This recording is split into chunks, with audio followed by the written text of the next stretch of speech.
I'm Michael Nelson. I'm the Director for Technology and International Affairs at the Carnegie Endowment for International Peace. And I'm very glad that the endowment is able to team up with the National Security Commission on Artificial Intelligence and with the Observer Research Foundation, a think tank in India, to provide this discussion on alliances for innovation, winning approaches to emerging technologies like artificial intelligence, machine learning, and big data.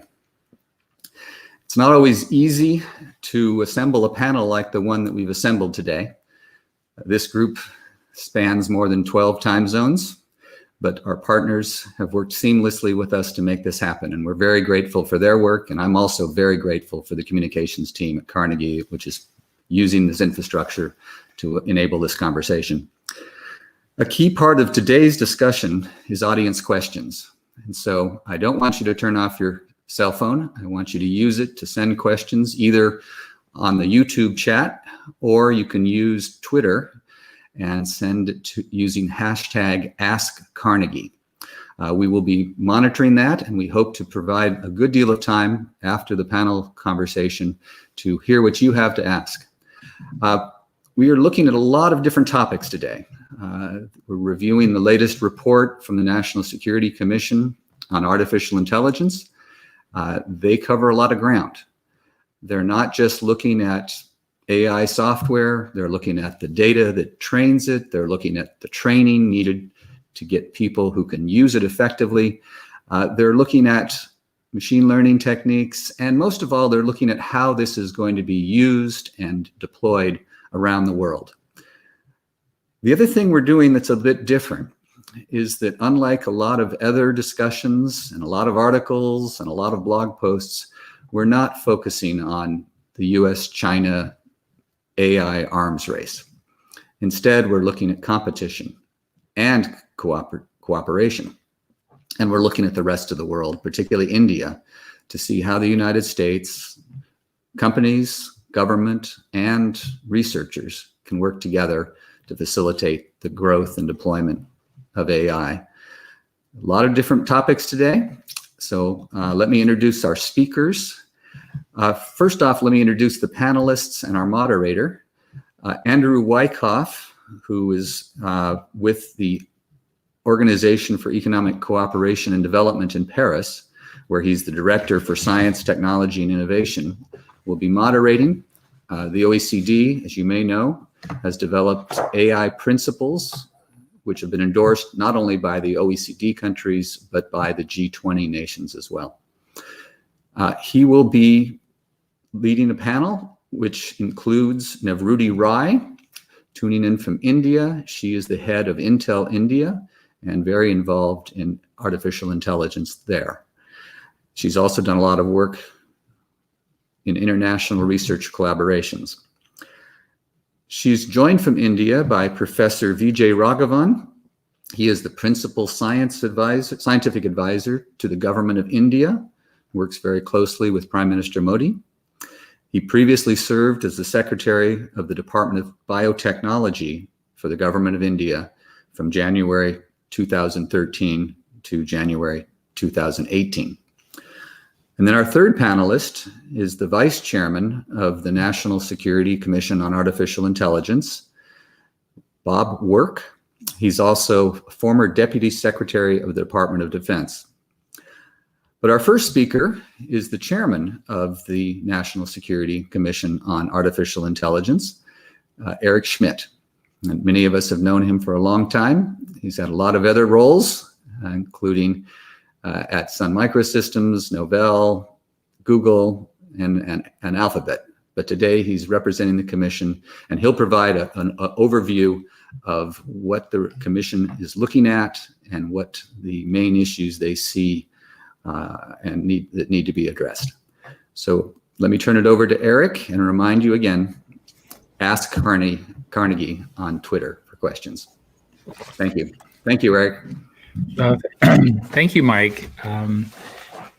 You and I met more than 25 years ago, and our technology arc has followed a similar path. So when you called and said this was an interesting group and problem and opportunity, I jumped without hesitation.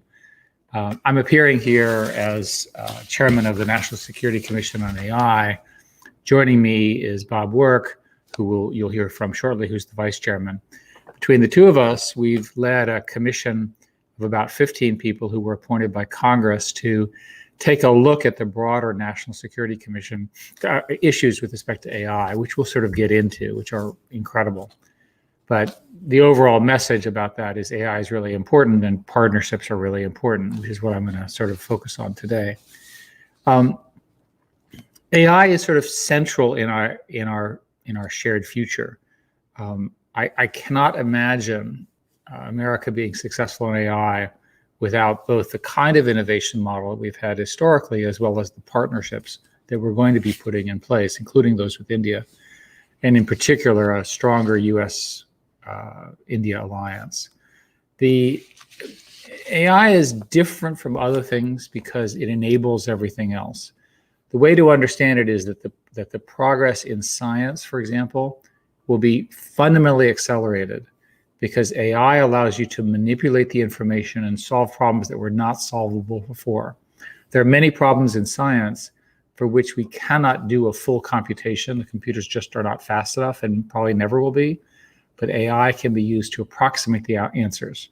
Similarly, if you take a look at like biology, which we really don't understand how it works very well still, we can use AI to monitor systems, predict outcomes. And the profound impact of this on health, for example, is yet to be seen. We're seeing it in little pockets, but wait till you go to the hospital and you can actually have an AI system that will help the doctor figure out how to treat you and really save lives. It goes on and on and on. So for many reasons, this is the time to get AI right. Not only is it important for our future, I use science, but the same is true for security, the same is true for business. The hottest position today in my industry is a PhD candidate doing AI research who'll get offers for jobs that are millions of dollars simply because of the speed with which these techniques can be used to improve customer happiness, revenue, global reach, and so forth in businesses. So it's a true craze. But it's happening in the US, it's happening elsewhere, but we have to put this in the context of an international landscape where the China competition becomes very, very important. So it's interesting that China, a very smart country, by the way, is working very hard to become an AI peer. And it's no surprise, at least not to me, that it has concerted plans to invest, research, and lead in AI. They've been doing it for a long time. Our report talks about this. The good news is we're still ahead, but they're coming up fast. They have a huge program of investment in people and funds and so forth, working in something called military civil fusion with their private corporations. As you know, Russia is also developing AI for military uses, and along with China, using AI for disinformation campaigns. And if you don't really believe that, look at the announcements in the last week about the things that are going on in and around our election here in the United States. So what's happening is that we're in an AI-charged technology competition, fusing economic competition, competitiveness, if you will, great power rivalry, and we also have a contest between authoritarianism and democracy. And the reason I want to emphasize that contest is that there are aspects of AI which make authoritarianism more powerful or easy. Think about surveillance. And there are aspects of democracy where AI can be more powerful as well. For example, understanding the pattern in a democracy, which is not immediately apparent, but it turns out to be true. So if you do this analysis, as we in our commission have, you conclude that AI partnerships are important in all aspects of the competition. If you assume, as I do, that talent is distributed universally, right, uniformly, but opportunity is not, the fact of the matter is that China has 4 times as many very smart people, and by the way, India has even more, and therein lies our strategic opportunity. We won't get there on our own. America alone, the AI industry that the US I represent alone, is not going to make it. So when we do this AI partnerships have to have as part of them a commitment to some things that matter in the West. protecting individual rights, restoring commercial competition based on fair rules, and strengthening defense alliances, which Bob can talk about even more than I, that have kept the peace in Europe for more than 75 years in the Pacific. Now, partnerships are hard. We all understand this. Wouldn't it be easier if you were just in charge and you could tell everyone what to do? On the other hand, the lack of centralization also allows for the kind of innovation and the kind of creativity that our system is so good at. And so the fact that it's not too tightly managed means that we're going to have interesting surprise, interesting innovation, and so forth, which is the hallmark of American competition. So when I think about this, we have to figure out how to work through this AI future strategy collectively and not individually. And whether it's because you believe in what I'm saying, or whether you fear in the Indo-Pacific China's looming presence, this creates an opportunity to build these ties. If we don't, China will sort of screw it up, and all of a sudden we won't get into what I believe is our highest potential. Why does it matter? Economic growth, healthcare, science, our overall well-being, the future of our world depends on this. So these are not minor issues. So there is this sort of concern about China, which can be understood as China telegraphs what they are doing, and they appear to be on their path. The strategic threat of building the digital future, well, what happens if you build it on Chinese infrastructure? You say, oh, no big deal. They're okay. They're smart people. Well, the values that their infrastructure are built on are not the same as Western values. They're different values. I'm not going to argue over which one is better, although I have a clear preference. But the important point is the values are different, and you're bringing values into a network that you may or may not like. And I think the reality is that people are afraid to choose sides. So the good news is that our potential partners abhor the use of AI to surcharge surveillance, oppress minority groups, impose ideological conformity. I think we benefited from the diversity of ideas and creativity that are hallmarks of democracy. So the other thing about a partnership that we put together is we have to figure out a way to get the data that we need across the world to build better systems. Again, consistent with employing the AI tools ethically and responsibly, we all benefit from collective thought and action throughout all the democracies. So in November, before the pandemic hit, with Dr. Kissinger, I went to India for a week. And I think I don't need to tell this audience that when you go to India, you understand the extraordinary potential of India. Maybe it's the level of intelligence of the people, or the way the schooling system works, or perhaps the food is fantastic. I don't really know. But the combination of the people and the energy and the drive makes India an incredible strategic partner for America from the standpoint of AI. Just look at the IITs and the quality of the people. I can go on about this, which I won't bore you, but I'm so used to working with Indians who were the top graduates out of the nation of India. They've moved to Silicon Valley. That's my norm. That's my normal lifestyle. And indeed, most of the companies I've worked in have a third to a half of the executives are Indian for that reason.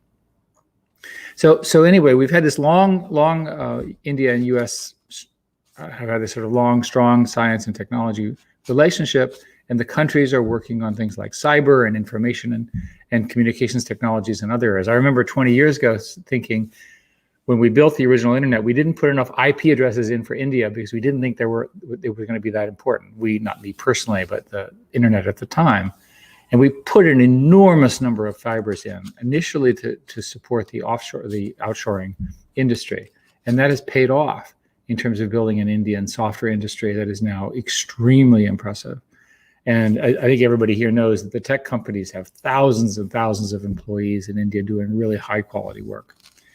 So anyway, the important thing is that the AI Commission is proposing now a US-India Strategic Tech Alliance to develop a regional tech policy. We think it should be done with India because of the scale of India, the ambitions of India, and the number of people and the diaspora that is India throughout Asia.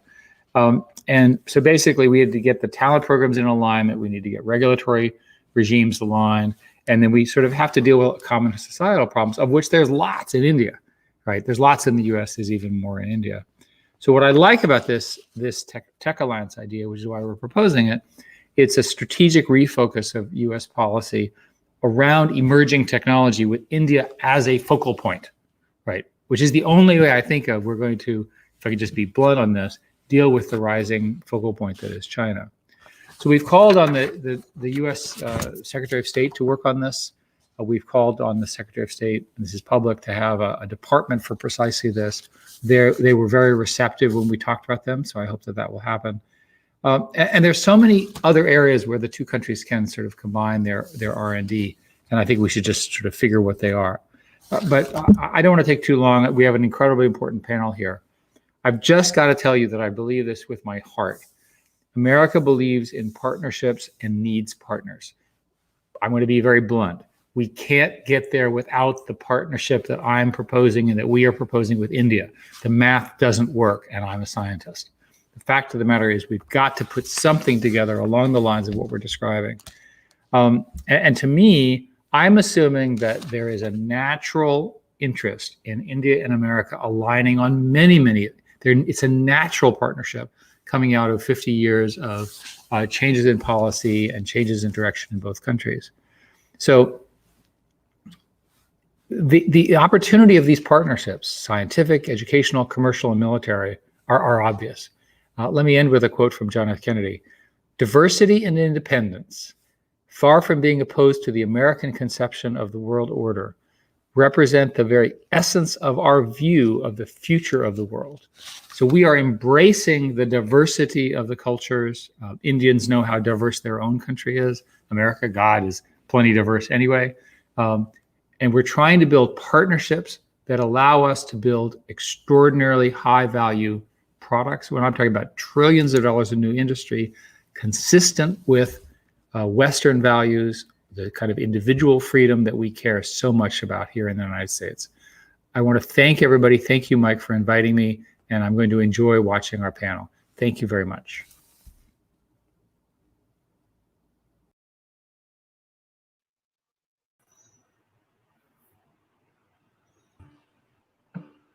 So thank you, Eric, for those opening words and setting out some of the major themes that appear in tab 5 of the report, which I think what we will discuss today.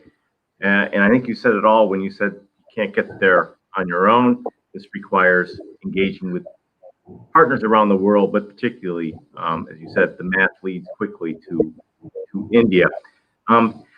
I'd like to start the panel with Ms. Rai, and maybe you could tell us a little bit about your background, your thoughts about some of these emerging technologies, their opportunities and challenges, but most importantly, the theme of the session, which is how do we get foreign governments, both in India, Europe, and beyond, firms and researchers to work with their counterparts in the United States? Ms. Rai.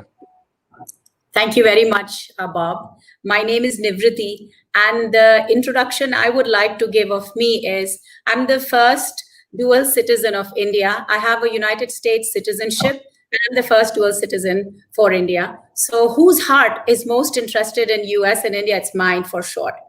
I have been very interested in driving AI agenda, not just for Intel, but also for India. Over the last 10 years, I have been working on AI, and it started with me and my team in India building an inference engine. And I'm happy to tell you that that inference engine is a critical product for Intel. So since then, when people were just talking AI, we were actually building an inference engine which did CNN and DNN algorithms. What I have been doing over the last, I would say, 2.5 years is I realized that AI is one technology that thrives on data, volume and variety, like Eric mentioned, and both US and India have plenty, and India has variety that you cannot even imagine. So we are requiring data. We need technology and IP. We need policy support, and then we need people. I really believe that on these 4 things, if we partner there can be tremendous value that both the countries are built on. The democratic nations that we are, the largest democracies we care about human beings and we care about the value for humanity. And I feel AI, we have just scratched the surface with search engines, recommendation engines, voice bots, and targeted marketing. We are all talking about elections, so I cannot miss that. But targeted marketing, however, that's just scratching the surface. Like Eric mentioned, India has tremendous problems, so does the world. I'll tell you that my country, India, sees 17 deaths on the road due to traffic accidents. Similarly, we lose 4 to 5 trillion due to non-communicable diseases because of which people die. So problems are plenty. So what we did is, as an industry member and a responsible industry member, I decided to work with the government as well as with academia. And just last week, we announced a research center called INAI. And that is meant to drive data collection in a manner that we can contextualize it, annotate it, make it available through an open source platform. We are focusing on 3 segments. We are focusing on health, smart mobility, as well as education. And, with the pandemic, we know that these 3 areas are critical for the world. And lastly, we want to make sure that we provide unique algorithms on these 3 areas. The intent is, India, what I can tell you has done beautifully well over the 5-6 years is we have built national level platforms. And we have encouraged businesses, academia to drive research, making them, the base platform, whether it is Aadhaar, which is the unique identifier. And similarly, we have, goods and services tax, etc. So my goal is to build an AI standard platform such that, data is available with, of course, privacy, security, safety. And we have a platform, we call it Federated Learning Platform, and I can tell later about it. The intent is to drive research, global research. Somebody sitting in the United States can access this data and drive health research. Somebody sitting in Israel can modify the algorithm and make it better. That's the intent. And, we started working 3 years ago, but we announced this research center just last week. So I'm happy to share that with you. But AI is my agenda for India and for the world. Congratulations on that, and thank you for those opening remarks. We'll come back to them, particularly the international cooperation that you mentioned. But now let me turn to Dr. VijayRaghavan. Dr. Raghavan, if you could, again, introduce yourself a little bit. Tell us about your views of the technologies, the opportunities and challenges, but really go to the heart of today's discussion, which is about international cooperation and collaboration. Thank you very much, Andrew. I'm VijayRaghavan. I'm the Principal Scientific Advisor to the Government of India. And that job cuts across all ministries of the Government of India, including the Science and Technology Ministries, to try and distill core synergistic directions for us to work together to serve India's social and economic growth. Now, India's challenges are several. We have here extraordinary capabilities in science and technology, but we are, on one hand, a France and a Germany in terms of being an economic powerhouse, and at the same time have the most demanding of contexts as you can find anywhere in the world. And this salt and pepper mix is India's biggest challenge. And the biggest challenge there is, you can put water on this mixture, but the pepper needs to also dissolve and get connected with the rest of India. How does one do that? Is the question. In other words, in terms of AI or anything else we do, our goal is how do we reach the major questions which need to be answered in health, agriculture, and education. If we get there, then economic growth and economic collaboration will amplify enormously. And there are many routes we have taken to get there, which have been increasingly successful. Now, India's success has come principally because of its investment in its young demography.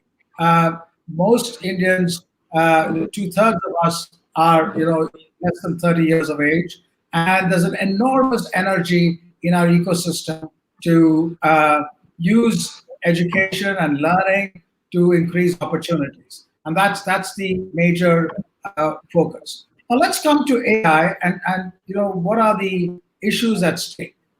There are three kinds of perceptions about AI. Each of them have their own reality. One is the utopian one about how AI and its use through machine learning and deep learning will address complex problems in a way which solutions currently evade us, and therefore will be a great tool to address these problems. The dystopian view is that this has been usurped by industry in a manner where privacy will be taken up, and therefore, your decision making is no longer in your hands. The third view, which comes about, is how AI will be usurped by authoritarian regimes to snoop and control every action one makes inside the country, and also to snoop and take decisions outside the country. So these are the broad kinds of views, each extreme in its own way, which are there about AI. And the challenge for democracies is to have industry involvement in AI in a big way without compromising privacy and access for social good, and have governments use AI for better governance. So this is our principal challenge. Now let's see how we can go ahead with these challenges in terms of US-India collaboration. And then we must step back a little bit from AI. Early US-India collaborations had two components. A collaboration which was enormous by Indians going to America and working in multiple places, as we've heard.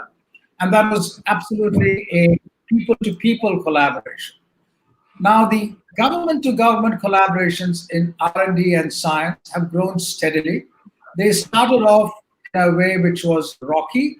The Indian Institute of Technology is one at Kanpur, is an extraordinary example of a consortium of American universities coming together and using what was known as the PL 480 funds to stimulate scholarship, learning, and discovery.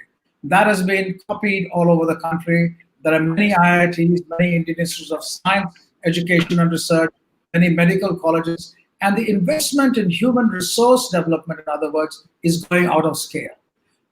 The new education policy will expand this, the national education policy, into an area where 90% of our students go to state-run universities and colleges where there's little research.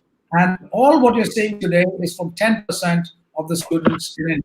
Imagine what will happen when you have 90% coming into research, and that's going to happen in the next next year beginning from now. And AI and computer science and mathematics are areas where you're going to see young people really going extremely well. Now, no matter how much we talk about US-India collaboration, we cannot ignore the C word in the room. And China is a very important issue. And we can't have collaboration without paying attention to that. And that again comes into the three kinds of pillars I spoke about what AI is used for. But in today's world, in terms of supply chains, manufacturing, health systems, engineering, I completely agree that this is a terrific opportunity today for India not only to be a partner with the US, but to be in many ways a leading partner driving a new approach to AI globally, anchored with a fulcrum in Asia, and in a manner which addresses the complexities of our planet with our extraordinary talent which we have, the extraordinary engine of innovation which is there in the US, and the extraordinary partnership which Indians in America and Americans in India have. Thank you. Thank you, Dr. VijayRaghavan. That's, I think, a perfect segue into Mr. Wark, who is the vice chair of the commission. Mr. Wark, if you could, again, tell us a little bit about your background, your interest in AI, hopes and fears possibly, but most importantly about the international collaboration that you see and is a key element of the report. Thank you, Andrew. It's great to be here today, and hello to everyone who's listening. I was born into a Marine family. My father was a U.S. Marine. I joined the Marine Corps and spent 27 years on active duty, retiring in 2001. I spent the next 8 years working in think tank world, really focused on the U.S. Navy and U.S. Marine Corps and commenting on their future plans, etc. And in 2009, I was asked to be the Undersecretary of the Navy, which is the #2 civilian inside the Department of the Navy. And I spent that time for 4 years. Now, during that time, you don't have any time to think in these type of jobs. You're tied down totally by your inbox. And I was monitoring very carefully the technological trends in the Western Pacific, especially vis-a-vis our military technical competition with China. And the trends were very concerning to me, as they were concerning to all of the senior leaders in the Department of the Navy. When I left in 2013, I took over as the Chief Executive Officer of the Center for a New American Security, and I finally had some time to think. So I spent the entire year thinking, how would we be able to establish conventional deterrence in the Western Pacific? What would be the means by which the United States might be able to lessen the likelihood of an inadvertent war with China? And I quickly concluded that AI, artificial intelligence, and robotics was the key to the future. And it was a good way that we might be able to establish an overmatch which would lessen the likelihood of a confrontation with the People's Republic of China. Ash Carter, who was the Deputy Secretary of Defense at the time, left unexpectedly, and so I was asked to come back in as the Deputy Secretary. So as soon as I had the opportunity, I started trying to get the department to think about, how would an AI future change things? And how would we be able to exploit AI-enabled applications across the entire department, from the back office, where we're doing robotic process automation, to the very front lines. And that led to a thing that we call the third offset strategy, which we tried to say, look, this is the way we need to pursue our future. Now, having lived and been a part or near the Department of Defense for my entire life, literally, the key advantage the United States has had since the end of World War II, indeed starting in World War II, are coalitions and partners and alliances. That is the center of gravity of U.S. defense strategy and thinking. So it was natural when the commission started to talk about collaborations, it was natural for me to say this has got to be a central part of our strategy going forward. We've had 3 reports out of the commission. The first report was really focused on the United States, trying to organize ourselves best for an AI competition. The second report, really the big idea there was to improve our talent pool. We all feel very strongly on the commission that the key to the AI competition is talent. And so we really focused on how do we increase the digital fluency of the entire federal government and the Department of Defense in particular. This third report really focused on coalitions and partnerships and alliances. We wanted to deepen global AI coordination on defense and security to emphasize democratic values. As we've already talked about, one dystopian view is authoritarian regimes. The values of authoritarian regimes will be reflected in the technologies they pursue, and that is absolutely true when it comes to artificial intelligence. So we wanted to deepen global AI coordination for defense and security among democratic nations. Second, we wanted to shape AI cooperation through multilateral forums, starting to really marshal the great idea, the innovation, and the urgency that you can see around the world in this very exciting technology. And then we wanted to build resilient bilateral AI cooperation with key allies and partners. And as Eric said, it immediately became evident to us that one of the most important things we could do is to establish a U.S.-India Strategic Technical Alliance, which we refer to as UISTA. You got to have an acronym if you deal with the Department of Defense in any way, shape, or form. So I apologize. But India is such a logical partner for us. We're the two largest democracies in the world. We share common values. We see problems the same way in health and transportation and in finances and in agriculture. There are many problems that we share. But India is a leader in international multilateral fora already, where AI technical standards are being created and agreed upon. It's a founding member of the Global Partnership on Artificial Intelligence, GPAI. Indian civil society is active in the World Intellectual Property Organization's conversation on AI and intellectual property. Over 30 Indian entities that we counted, and there may be more, are represented within the International Telecommunication Union and are engaged in the AI for Global Good Summit. And finally, India is an important part of the International Standards Organizations, ISO, and the UN discussion on lethal autonomous weapons and the newly emerging D10. So you couldn't ask for a more logical partner to try to convince. We should share our innovation, share our ideas, and cooperate on the development of AI for good and AI for democratic values, AI for the betterment of all of our citizens. And so we're very excited. This was one of the big ideas in our third quarter report. And we're hoping that the recommendations to the Department of State, that we may be able to see this partnership develop and grow from a partnership to a true tech alliance. Thanks.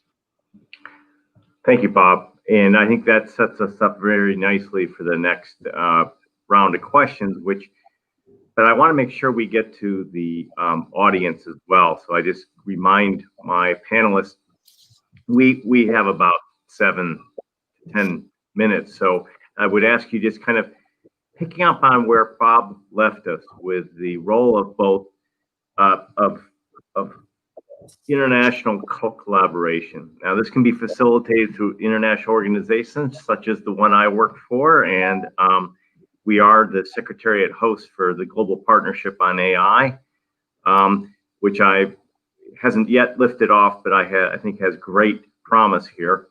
But also, I'm fully aware, having worked in an IO for a number of years, it's not always easy, as Mr. Schmidt was saying. There are barriers and hurdles to doing so. So if you could just maybe quickly off the top of your head, talk about some of those hurdles, how we surmount them, but also how we use international organizations to get at some of the thorny issues of AI, big data, sharing of data, which still isn't seamless across borders. Again, Nivriti, if you could start us off just quickly, and apologies if I mispronounced your first name. No problem. My name is Nivrati. So I was pretty close. So I really believe international organizations can partner, especially for data alliances, for security alliances, for standards building, for ethics, and many such areas which are going to be really critical for AI, because as we all know, leverages algorithm, AI leverages data, and they are not immune to bias. They are not immune to bugs. They are not immune to malware, and they are not immune to manipulation. And therefore, it is absolutely essential to partner on driving policies that enable all these algorithms to be somewhat immune to these attacks that will happen. The other thing that bothers me is the weaponization of AI and how AI can be leveraged, against in a autonomous way against people or objects or whatever have you. Because when we look at weaponization, then you don't see boundaries or countries or anything. It travels. All of this attack will travel in space where you don't see country boundaries. So I really think we have to partner at multiple nation levels for the safety, security of humanity, and in addition to the social good. And I really believe that with India, just to share one quick statistic, Gartner did an analysis that really excited me. If you look at the entire AI resources of the world, United States has most, 16%. China has 9%. India has 8%. The minute India and US partner, from 16%, we become 24%. Also, in the last 20 years, the amount of patents China has filed versus US has filed versus India, we significantly increase. Also, investment. Even though, China's investment is 60% over the last 5 years of the world investment, US is about, 25%, India is 5%. So what, it's 5%. Together we become 30%. And the number of companies US has, significantly larger, 2,000-ish companies. India has another 300. We significantly increase. But the biggest value I see is in partnership with people. I really think today we have 8%, but I want to tell you the last week when I drove the AI summit in India, I trained 80,000 people on AI. Where can you get this kind of scale with, like, Bob said and Eric said, we have similar agenda. Population scale data for national level, for humanity level good. And I really think AI is one area which bothers me and makes me happy, because there are certain things we must do, and there are certain things we must not do. But there are a whole lot of things which can be done with restriction. And this is the restriction which can be managed through the framework of policy. Just like human beings have a framework of police, legal, all of those things, artificial intelligence also requires that framework. And I think that's where we as multiple countries need to come together. And I really think Indo-Pacific, India, US is a very natural partnership that we must sign up today and start working on the execution of how do we partner on data, technology, people, and policy. Great. Thank you very, very much. Dr. VijayRaghavan, what are some of your thoughts about this question? Well, there are 3 levels by which data sharing for AI will emerge in terms of policies, rules, and guidelines. One will be from organizations such as the OECD. The second will be from individual governments, the US government or the Indian government, and so on. And the third will be collaborations, government to government, government to industry, industry to industry, on specific topics. All of these will need to feed back into each other, and policies will rapidly evolve. They'll have 2 components. One, general important guiding principles, which you heard about. Second, there will be tensions which come across because of using these principles, interpreting them for specific trade benefit. This is normal in any kind of collaboration or any kind of competition. That needs to be dealt with. But I think there are extraordinary possibilities here in the agricultural sector, for example, in the health sector, with education cutting across, for AI to really have an enormous impact through our collaborations. Thank you. Thank you. Bob Work, if I could end with you, and then we'll open up to some of the questions streaming in from the audience. But I'd welcome your it's heartening for me to hear that you thought this was an important part, one of your recommendations. I guess my question is, what do you think some of the barriers are that we need to address, and how can we use international organizations to maybe address some of these barriers? Yeah, there's a saying in the U.S. military that the only thing worse than working with an alliance is working without one. As Eric said, alliances are hard. You have to take into account the interests and the desires of your partners. And so one of the big things is just getting into the mindset that, and we debated this. We said, hey, is this about American values? No, it's about democratic values. It's about the importance of the individual. It's about the importance of privacy. We want this cooperation with our AI allies to really focus on the betterment of our futures for our citizens. For me, this is my own opinion. The thing that will have the greatest impact on the human condition in the 21st century is synthetic biology. And the greatest thing that will have, or the thing that will have the greatest impact on the conduct of warfare is artificial intelligence. And if you think of them as two sides of a same coin, one side you have the digitization of life, and the other side you have machines that mimic human intelligence. And both of them share the same moral, ethical, and legal issues that democratic nations have to debate so that we can define the boundaries of what we will tolerate in these very powerful technologies. I think the first place that could really start, you have to have confidence building measures, and you have to prove that everyone in the alliance is equal and every voice is equal. And I think we should exploit this terrible pandemic to say the first place we cooperate is on AI in health, for the betterment of all of our citizens, to improve their lives and to extend their lives, so that they can just they're more fulfilled and they have a much more vibrant life. And then on the military side, we need to really figure out these ethical, moral, and legal dimensions on what democracies would tolerate on the battlefield.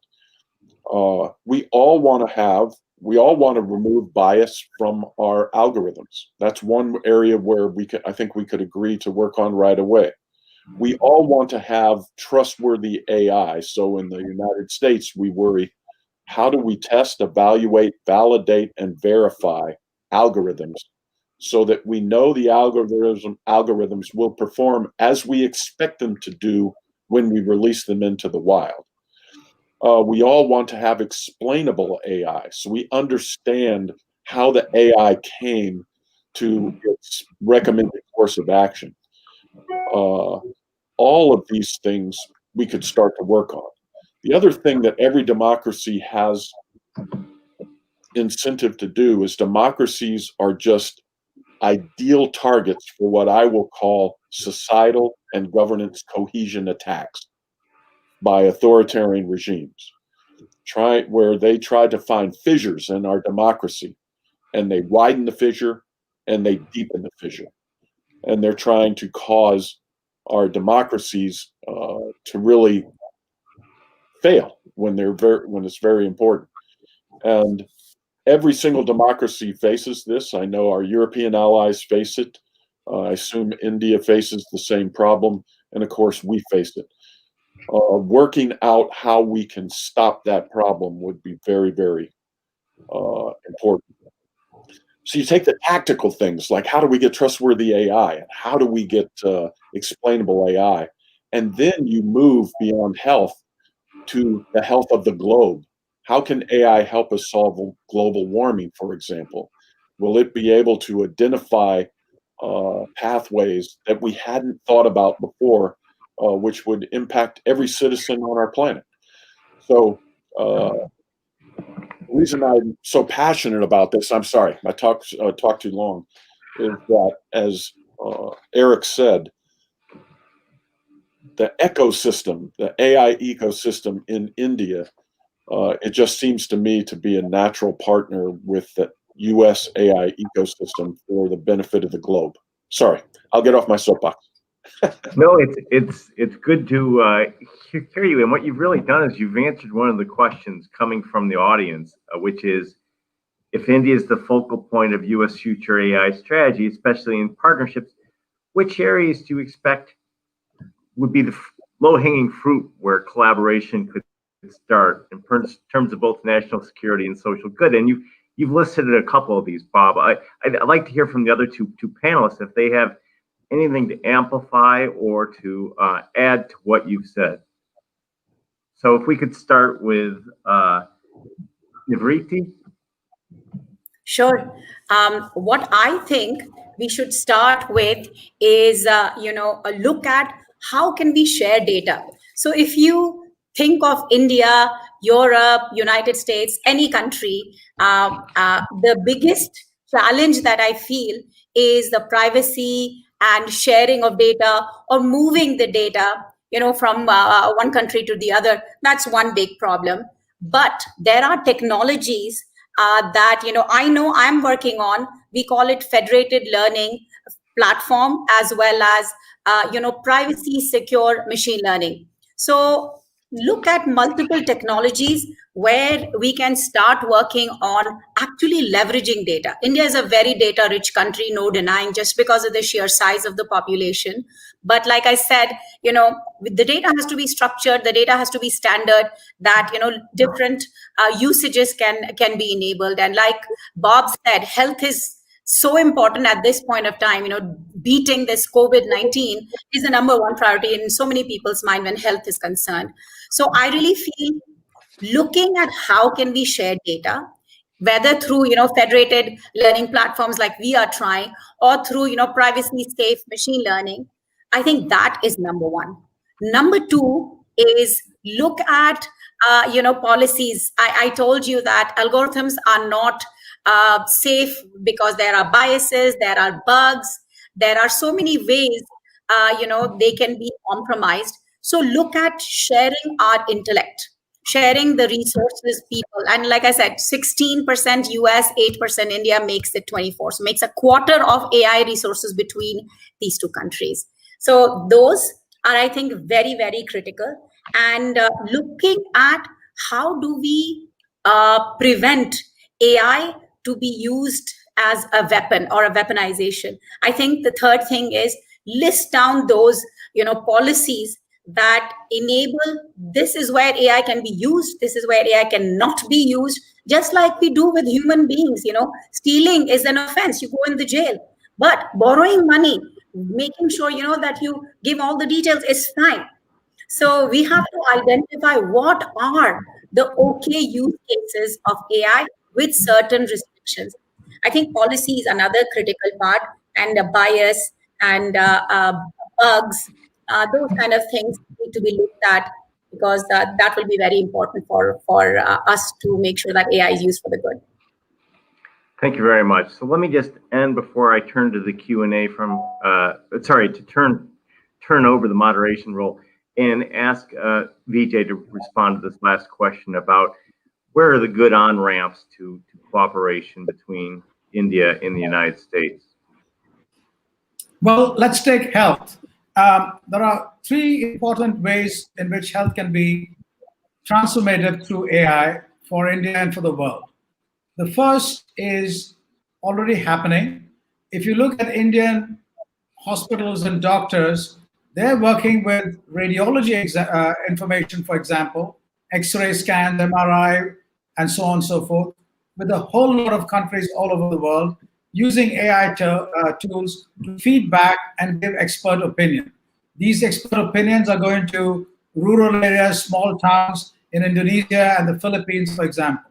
In other words, cutting-edge medical advice is going to the best, to the most needy people in the world.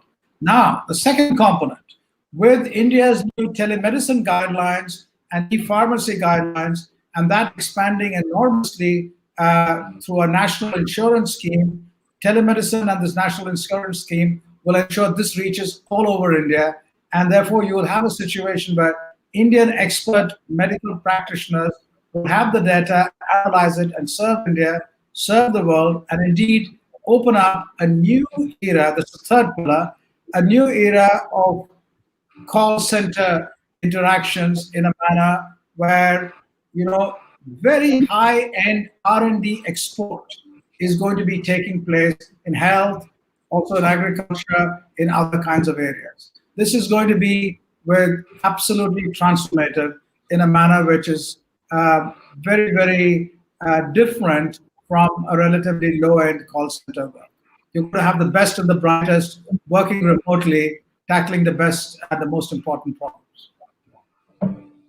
That sounds incredibly promising. Thank you. And so let me just wrap this up by taking a few liberties as your moderator, and just say that this global partnership on AI, which the report refers to and to which India is a founding member, is built around the AI principles that the OECD put forward and the G20 adopted in 2019. So it goes to many of the principles that Mr. Work was talking about, trustworthiness and accountability and explainability. But then it tries to operationalize these into concrete actions through these working groups. And just as was said, one is on data and data governance. And a second, which was just added, is on kind of the health response to COVID. So I think this adheres to some of the things you've been saying and provides maybe a first step, or one of many steps. With that, let me turn it back over to Carnegie and Dhruva J. Shankar, who I think will provide some concluding remarks. Thank you, Andrew, and thank you to the panelists. We're at the end of this program, and on behalf of the Observer Research Foundation, which is a partner in this and is a think tank based in India, I'm the director of the US initiative based in Washington. It just leaves it to me to thank all the participants for taking time out of their busy schedules for what has been a really rich and informative, but very also concise and pointed discussion. So one which I certainly benefited from greatly. I'd also like to thank our partners, the National Security Commission on Artificial Intelligence and the Carnegie Endowment for International Peace for co-organizing this with us. And finally, just a few thoughts to end with from this discussion. I think it was excellent in showcasing the potential of artificial intelligence beyond the buzzwords, if you will. Beyond the short-term time horizons as to how it could be potentially transformative in a number of different ways. Secondly, I thought it was very beneficial in highlighting the democratic and the ethical dilemmas that democratic societies will have to confront as they harness the power of artificial intelligence. So it was not just, as Dr. VijayRaghavan said, not just a utopian view of AI, but I think a much more realistically grounded discussion that brought in the ethical component as well. But finally, I think ultimately it was an optimistic discussion, if you will, on not just on the technological potential, but also on the potential for partnership for international collaboration involving not just the United States and India as democratic countries, but also much of the rest of the world as well.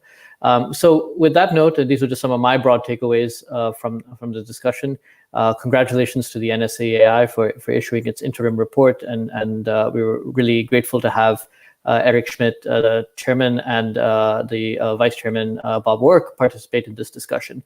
But hopefully this should provide a platform not just for how the US government thinks about artificial intelligence policy in the future, but also how the US and India and other partners collaborate in this important domain in the years ahead.